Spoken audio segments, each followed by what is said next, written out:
اب انتہا سن لیجیے آپ درود کی عظمت کی انتہا دیکھیے. نماز جنازہ ہے, آخری نماز, سب سے اہم ترین نماز ہے وہ.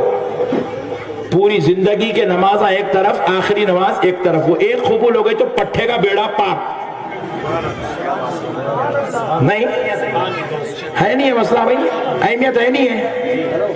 2 دن کی اہمیت ہے 3 دن کی لائف میں. ایک پیدا ہوئے 100 دن کی اہمیت, پٹھا آ گیا.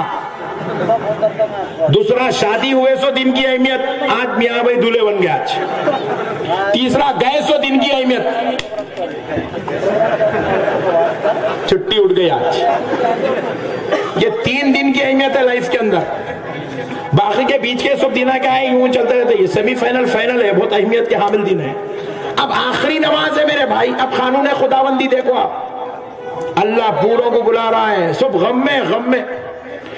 بیٹا کھڑا ہے, بھائی کھڑا ہے, دوست کھڑا ہے, سالے صاحب کھڑے ہیں, بھانجے صاحب کھڑے ہیں, بھتیجے کھڑے ہیں, باپ کھڑا ہے.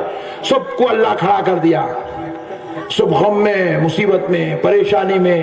عزیز, محبت کرنے والا, پیار کرنے والا, خیال کرنے والا دنیا سے چلا گیا. اللہ کہہ رہا ہے میرے بندو اب اس کے لیے نماز پڑھ لو ٹوٹے ہوئے دلوں سے. تم اگر سچے دل سے آج اس کے لیے دعا کر دو, مجھے میرے رب ہونے کی قسم اس کی زندگی کے پورے گناہ میں معاف کر دوں گا. اسی لیے اللہ کیا کرا, نماز جنازہ میں دعائے مغفرت رکھا. دعائے مغفرت ہے. دعا جو آپ نماز جنازہ کی آپ جو دعا پڑھتے ہیں دعائے مغفرت ہے.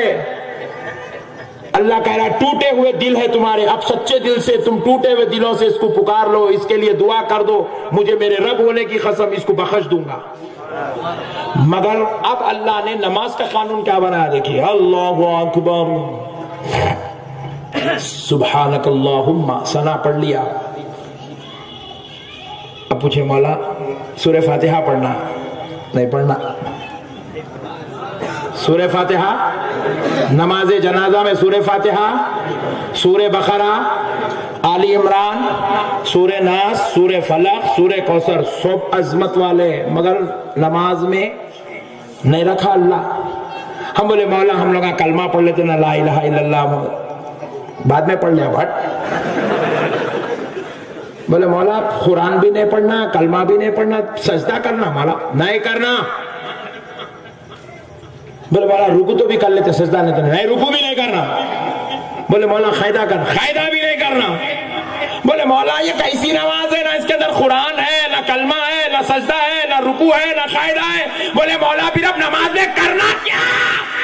تو رب نے کہا اس کے لیے دعائے مغفرت کر, اور اس سے پہلے میرے مصطفیٰ پر درود پڑھ. مجھے میرے رب ہونے کی قسم تیری نماز بھی قبول کر لوں گا, تیری دعا بھی قبول کر لوں گا, تجھے معاف کر دوں گا, اس کو جنت میں جگہ عطا کر دوں گا. بس میرے مصطفیٰ کا ذکر کر لے, میرے نبی کا ذکر کر لے, میرے حبیب کا ذکر کر لے. بس یہ ایک ہی ذکر ہے جو تیرے مرحوم کو جنت دلا سکتا ہے. یہ ایک ہی ذکر ہے جو تجھے تیری نماز میرے دربار میں قبول کروا سکتا ہے. میرے محبوب کا ذکر کر لے. اللہ اللہ ہو کر نماز میں اپنی قرآن کی تلاوت نہیں رکھا, مگر اپنے محبوب کا ذکر رکھا. اللہ اللہ ہو کر نماز کا قانون بنا رہا ہے کہ نبی کا ذکر کر, اور بندہ ہو کے بول رہا درود نہیں پڑھنا, نعت نہیں پڑھنا, سلام نہیں پڑھنا, فاتحہ نہیں پڑھنا. کئی کو نہیں پڑھنا رہے, اس کے اندر بھجن پڑھ رہے. الفاتحہ کیا پڑھ رہے بھیا فاتحہ میں؟ الحمدللہ رب العالمین, سورہ فاتحہ. قل هو اللہ احد, سورہ اخلاص. اللہم صلی علی سیدنا محمد, درود شریف. پھر آپ ایمانداری سے بولو سورہ فاتحہ پڑھنے میں کیا ٹینشن ہے بھائی؟ کوئی ٹینشن ہے؟ حدیث پاک ہے, رسول اللہ صلی اللہ علیہ وسلم ارشاد فرماتے ہیں سوائے موت کے ہر بیماری کا علاج اللہ نے سورہ فاتحہ میں رکھا ہے. اسی لیے بزرگاں کیا کرے، فجر کے بعد ایک فاتحہ، عصر کے بعد ایک فاتحہ لگا کے رکھ دیے، تاکہ فجر کے بعد فاتحہ پڑھے تو شام تک صحت مند، شام میں پڑھ لیا تو صبح تک صحت مند۔ پہلے کے لوگ فاتحہ پڑھتے تھے، بیمار ہوتے ہی نہیں تھے، اب پٹھے فاتحہ چھوڑ دیے، رات میں ہارٹ اٹیک آ رہا، دن میں کڈنی سڑ جا رہی۔ فیکٹ ہے میرے بھائی، حقیقت ہی ہے۔ 40 سال کی عمر کے، 45 سال کی عمر کے لوگ کرسی پہ بیٹھ کے نماز پڑھ رہے ہیں، بولا رہے ابھی تیری داڑھی سفید نہیں ہوئی، اتنا جلدی کرسی پہ بیٹھ گیا، گھٹنوں کا پرابلم ہے مولانا، فاتحہ پڑھ رہے ہیں۔ کیونکہ سورہ فاتحہ میں ہر بیماری کا، ذرا زور سے بولے، علاج ہے۔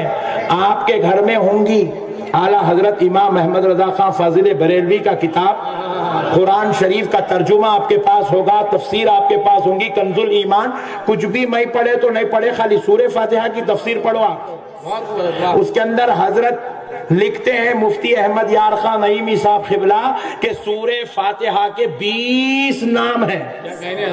کتنے نام ہیں؟